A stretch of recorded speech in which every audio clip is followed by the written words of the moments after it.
Salut tout le monde, on se retrouve aujourd'hui pour une nouvelle vidéo. Avant de commencer, je t'invite à t'abonner et à laisser un like si la vidéo t'a plu. C'est assez difficile de se faire une petite place sur YouTube, et donc chaque abonnement est un énorme soutien pour moi. Merci d'avance pour ceux qui le feront. Aujourd'hui, je vais vous parler des erreurs d'inattention que j'ai fait en voulant agrandir ma collection. Je vous fais pas attendre plus longtemps, allez on est parti.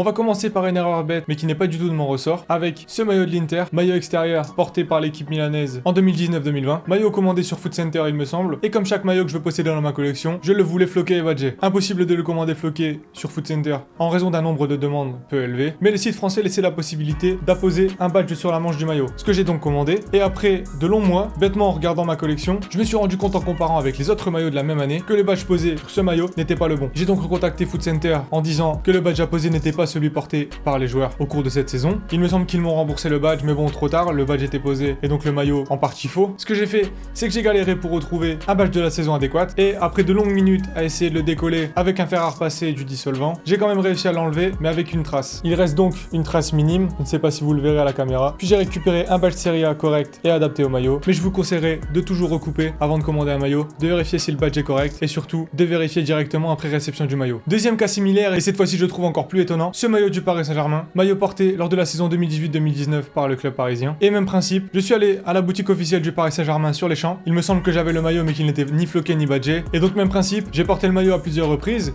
et un beau jour je me suis rendu compte que le badge en fait n'était pas du tout correspondant à celui porté par les joueurs en match. J'ai demandé un badge Ligue 1 directement à la caisse, et on m'a mis ce genre de badge porté par l'équipe parisienne la saison précédente. Alors est-ce que la volonté était d'écouler les anciens badges, ou simplement une erreur d'inattention, je ne le saurais jamais. J'ai donc procédé de la même manière, en essayant de le décoller au fer à repasser et au dissolvant. En passant pas mal de temps, j'ai quand même réussi, et j'ai pu reposer un badge champion de Ligue 1 qui est en plus de ça bien plus joli. On en vient à un problème qui je pense est arrivé à plusieurs personnes d'entre nous, les fameux flocages personnalisés. Il y a quelques années, j'avais acheté ce maillot de la Juventus, maillot impeccable, j'avais même pu y faire apposer le badge Serie A correspondant à l'année, et lors de la commande, j'avais le choix de floquer n'importe quel nom sur le maillot. Nous étions à la saison marquée par l'arrivée de Paulo Dybala, et ce que je voulais, c'est d'avoir un maillot floqué du joueur argentin pour entre guillemets fêter son transfert et immortaliser le moment. Et en fait, je me suis rendu compte, après avoir passé commande, que le flocage n'était certainement pas un flocage officiel, de par la mention flocage personnalisé. Maintenant, je vais vous montrer l'étendue des dégâts. Alors certains diront que le flocage correspondait plus ou moins et matchait avec le reste du maillot. Le problème c'est qu'on a affaire à un lettrage basique et non officiel par rapport au maillot porté par les joueurs. J'ai donc voulu essayer de le rattraper et de l'enlever totalement pour en apposer un nouveau. Le problème étant que le dissolvant n'a pas fait l'affaire, et je me suis rendu compte que les flocages personnalisés étaient vraiment bien incrustés dans le maillot. Les matériaux sont très résistants, et après plusieurs lavages en machine, rien n'y fait, le flocage reste et adhère complètement au maillot. C'est donc un maillot perdu pour moi, erreur de jeunesse, dommage car il était cool à porter et surtout acheté à un moment lors d'un transfert marquant pour le club. Ça ne m'étonnerait pas que plusieurs personnes se soient fait avoir également. J'ai bien entendu essayé de me faire rembourser, mais les politiques de remboursement pour les maillots floqués sont souvent très strictes pour éviter les pertes et les retours intempestifs. Je comprends entièrement le site qui n'a pas voulu me le récupérer, l'erreur vient de ma part et ça fait un maillot de moins. On termine les gars par un maillot qui me touche particulièrement, ce maillot de la Suède avec le numéro 10 floqué ici.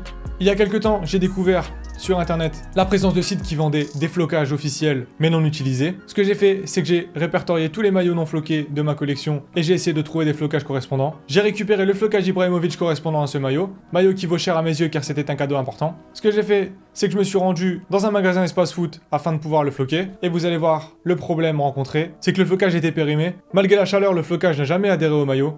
Et le problème c'est que l'avant du maillot avait déjà été floqué, avec du mal, mais la personne qui floquait le maillot avait quand même réussi à poser le numéro 10 devant. De même avec le numéro 10 derrière, je me souviens que le mec avait galéré et avait passé pas mal de temps, mais impossible de décoller les lettres. Ce que j'ai donc fait, c'est que j'ai recommandé le même flocage pour essayer d'apposer seulement le nom, et même problème, j'ai totalement brûlé le maillot à force de m'entêter. Et c'est une nouvelle erreur de naïveté, car au final j'aurais très bien pu demander une reproduction ou attendre un peu pour retomber sur un flocage officiel qui cette fois-ci se décollerait. J'ai préféré persévérer, forcer et au final bousiller le maillot, alors que j'aurais certainement dû attendre et pouvoir compléter le maillot et pouvoir l'exposer dans ma collection. Résultat, je ne peux plus rien en faire, il est totalement mort, et j'avais quand même pu négocier avec le site, mais il était beaucoup trop tard, le maillot était déjà mort.